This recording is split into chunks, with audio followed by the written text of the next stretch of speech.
વાત કરીએ ભરૂચની જ્યાં ઝઘડિયા જીઆઈડીસીમાં નાઇટ્રેક્સ કંપનીમાં બ્લાસ્ટની ઘટના સામે આવી છે અને રાસાયણિક પ્રક્રિયા દરમિયાન બોઇલરની અંદર જ્યાં બોલ ડાયજેસ્ટરમાં બ્લાસ્ટ થતા અફરાતફરી મચી છે અને એક કામદારનું મોત જ્યાં 2 લોકો સારવાર હેઠળ ખસેડવામાં આવ્યા છે। બ્લાસ્ટના પગલે ધુમાડાના ગોટેગોટા દૂર દૂર સુધી જોવા મળ્યા છે। ઇન્ડસ્ટ્રીયલ સેફટી એન્ડ હેલ્થ વિભાગ તેમજ પોલીસ દ્વારા પણ આ ઘટનાને લઈ તપાસ શરૂ કરી દેવામાં આવી છે। ઝઘડિયા જીઆઈડીસીમાં આવેલી આ નાઇટ્રેક્સ કંપની જેની અંદર બ્લાસ્ટની ઘટનાને રાસાયણિક પ્રક્રિયા દરમિયાન જ એકાએક બ્લાસ્ટ થયો હતો।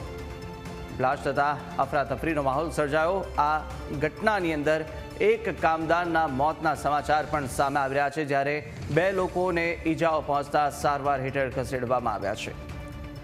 તો બ્લાસ્ટના પગલે દૂર દૂર સુધી ધુમાડાના ગોટેગોટા જોવા મળ્યા અને સાથે જ સ્થાનિકોમાં પણ ભયનો માહોલ છે। આ નાઇટ્રેક્સ કંપની કે જે ઝઘડિયાની જીઆઈડીસીમાં આવેલી આ કંપની જેમાં બ્લાસ્ટ થયો, વધુ વિગતો સાથે સંવાદદાતા જય ઓનલાઈન પર જોડાયા છે। જય, જે ઘટના ઝઘડિયાથી સામે આવી રહી છે, કેવા પ્રકારે આ કંપનીમાં શું થતું હતું અને શા માટે બ્લાસ્ટ થયો, શું માહિતી? કુશાગ્ર, ઝઘડિયા જીઆઈડીસીમાં ફરી એકવાર ઔદ્યોગિક અકસ્માતનો બનાવ સામે આવ્યો છે। નાઇટ્રેક્સ કંપનીમાં વહેલી સવારના સમયે રાસાયણિક પ્રક્રિયા ચાલી રહી હતી। તે દરમિયાન બોઇલ ડાયજેસ્ટરમાં જે છે તે બ્લાસ્ટ થયો હતો।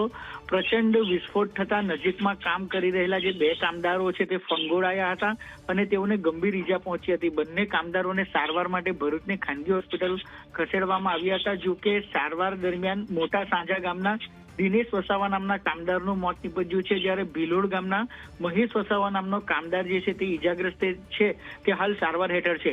ઇન્ડસ્ટ્રીયલ સેફટી એન્ડ હેલ્થ વિભાગની ટીમ હાલ ઘટના સ્થળે પહોંચી છે અને જે બ્લાસ્ટ થવા પાછળના કારણો તપાસી રહી છે। પ્રાથમિક કારણમાં જે ટેકનિકલ ખામીના કારણે આ જે બ્લાસ્ટ થયો હોવાનું સામે આવ્યું છે, પરંતુ અચાનક જ વિસ્ફોટ થતા આસપાસના જે કામદારો હતો તેમાં દોડધામ મચી જવા પામી હતી। હાલ ઝઘડિયા પોલીસે બનાવ સંદર્ભે અકસ્માત મોત અંગેનો ગુનો નોંધ્યો છે અને તપાસ શરૂ કરી છે। કુશાગ્ર, બિલકુલ જય, માહિતી સાથે જોડા બદલ આભાર।